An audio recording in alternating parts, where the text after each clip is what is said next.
अस्सलाम वालेकुम नाज़रीन, मोहम्मद हफीज़ अनब एसोसिएट के प्लेटफॉर्म से एक बार फिर हाजिर हूँ। अच्छा, मुझे अक्सर कमेंट्स आते हैं कि आप हमें मार्केट के बारे में ज़रा डिटेल से बताएं, ये क्यों ऊपर नीचे होती है और किस तरह होती है और कब कब होती है, ताकि हम लोग अगर इन्वेस्टमेंट करें तो हमें उस टाइम फ्रेम का पता हो जब मार्केट में ड्रैग होना होता है। सबसे पहले तो ये मेरी टीम, इस वक्त हम ऑफिस में बैठे हैं। ये हमारी एक यूनिट है, प्रॉपर्टी के हवाले से क्लाइंट्स को गाइड भी करते हैं और फैसिलिटेट करते हैं आप लोगों को, ताकि कोई इश्यूज ना आए प्लॉट के हवाले से। वापस आता हूँ उसी सवाल पे कि किस तरह ये मार्केट ड्रैग होती है। होता पता क्या, एक दफ़ा कुछ इस तरह की कंडीशन बन जाती है कि मार्केट में एक हवा आती है, कुछ तो सरकार उसमें सपोर्ट करती है, वो प्रॉपर्टी पे कुछ टैक्सेस थोड़े से लूज करती है कि आप प्रॉपर्टी पे टैक्सेस कम लगेंगे तो जाहिर है रेट्स थोड़े कम होंगे। दूसरा इसमें ये होता है कि जब हम लोग प्लान्स कर रहे होते हैं, जो इन्वेस्टर्स हैं जो इस पे पेमेंट्ट्स लगा रहे होते हैं, वो हमसे ज्यादा आगे फ्रंट फुट पे सोच रहे होते हैं। उनको ज्यादा हमारी निस्बत पता होता है। एज डीलर, एज इन्वेस्टर, मैं अगर बात करता हूँ तो हमारी निस्बत उनको ज्यादा पता होता है, क्योंकि ये भी एक माफिया होता है। जो इन्वेस्टर्स होते हैं बड़े वाले, उनको पता होता है कि कौन सी मार्केट और कौन सी सोसाइटी इस वक्त इस तरह की है जिसके रेट्स कम है, जहाँ पे हम लोग जाएंगे तो रेट्स ऊपर जाएंगे और हम लोग अच्छा बेनिफिट ले लेंगे। 2, 4, 6, 10 लोग प्लान करते हैं, मिलके प्लान करने के बाद वो इसमें खरीदना शुरू करते हैं। एक प्लॉट ले लिया, 2 ले लिया, 10 ले लिया, 20 ले लिया। मार्केट से प्लॉट जब स्किप करना शुरू करते हैं तो जाहिर है जो छोटा इन्वेस्टर है वो भी सोचता है कि सोसाइटी का रेट बढ़ने वाला है, वो भी शामिल होता है। फिर उसके बाद आप लोग भी शामिल होते हैं और बिल्कुल एक सादा सा जो इन्वेस्टर होता है वो भी इस तरह इस पूरी गेम के अंदर आ जाता है। ये नहीं होता कि इन्वेस्टर फंस जाता है या उसको फंसाने के लिए बड़ा इन्वेस्टर इस तरह कर रहा होता है। वो जस्ट सिर्फ अर्न करने के लिए सारा प्लान लेके आता है। मार्केट के अंदर पैसे डलना शुरू होते हैं। 15, 20 लाख, 30 लाख, 50 लाख तक DHA के अंदर प्लॉट की प्राइस में एक्सटेंड हुआ। अगर मैं बहरिया की बात करता हूँ तो 15 से 20 लाख यहाँ पे भी हो। अगर मैं छोटी सोसाइटीज की बात करता हूँ तो 5 से 10 लाख वहां भी एक्सटेंड हुआ रेट में। अब जहां पे ज्यादा बड़ा इन्वेस्टर घुसेगा वहां पे ज्यादा रेट बढ़ेगा।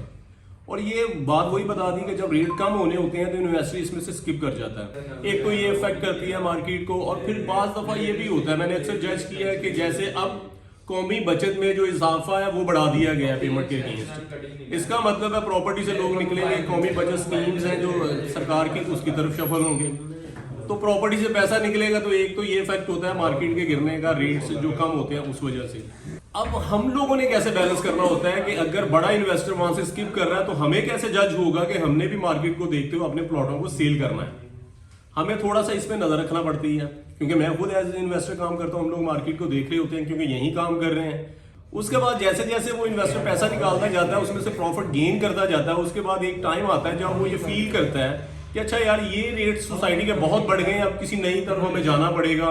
या उसी वक्त में वो जो स्कीम की बात कर रहा हूँ, सरकार एकदम से वो स्कीम ले आती है, या हमें पता चलता है कि डॉलर्स में अब पेमेंट बढ़ना शुरू हो गई तो हम डॉलर्स की तरफ चले जाते हैं प्रॉपर्टी से निकल के। तो बड़ा इन्वेस्टर उस वक्त अपनी चीजें सेलिंग पे डाल के बेचना शुरू कर देता है, 1, 2, 2, 3, फिर वो परचेजिंग नहीं डालता।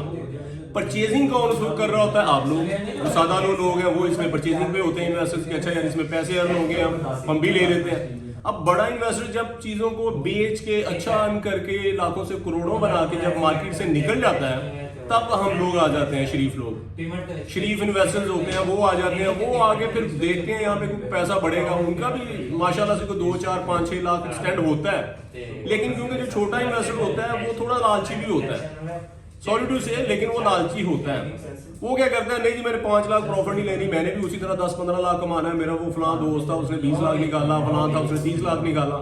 अब 5 लाख उसको थोड़ा लगता है।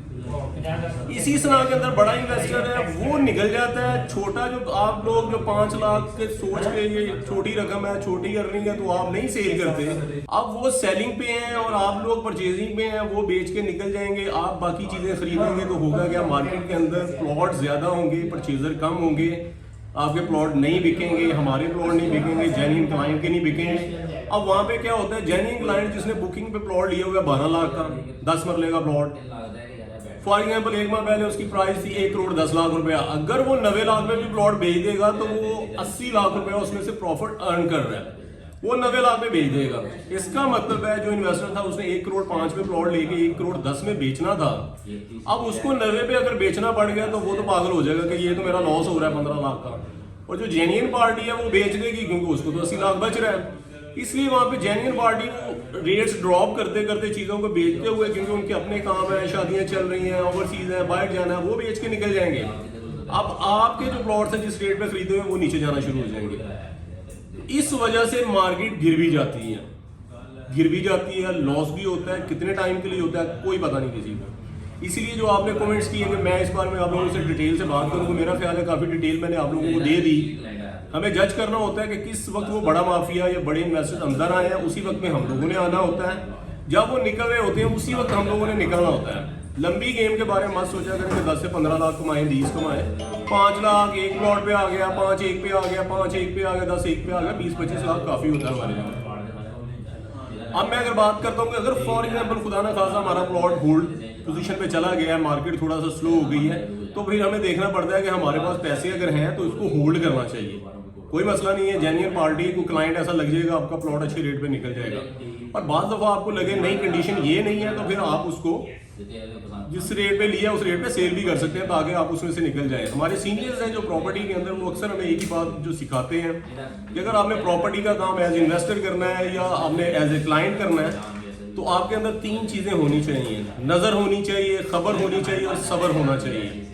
नज़र से मुराद कि आपको पता हो क्या कुछ हो रहा है, खबर से मुराद आपको हर चीज़ आपके कानों में और आपके दिमाग में गूंज रही हो, और सब्र से ये है कि अगर कंडीशन थोड़ी सी ऊपर नीचे होगी तो सब्र भी करें। खैर ये वो सारी बातें जो मैंने आप लोगों को बता दी इस हवाले से। अगर कोई मजीद सवाल हुआ तो उसका भी इंशाल्लाह कमेंट्स में मैं जवाब दे दूंगा आपको। अब बहरिया ऑर्चर्ड, बहरिया टाउन और स्मार्ट सिटी के हवाले से कोई भी सेल परचेज के हवाले से आपको हमसे कोई मालूमात चाहिए, कोई शेयरिंग चाहिए, या उस हवाले से आप सेल परचेज करना चाह रहे हैं चीज़ों की, तो हमारा नंबर स्क्रीन पे चल रहा होगा, मेरा नंबर भी स्क्रीन पे चल रहा होगा, उस पर हमसे रब्ता किया जा सकता है। उसके अलावा एंड पे वही बात मैं कहूँगा कि प्लीज़ चैनल को सब्सक्राइब करें, फॉलो करें, लाइक करें, कमेंट्स करेंगे तो जाहिर है उसका जवाब भी आएगा आप लोगों को। इसके साथ ही इजाज़त चाहूँगा।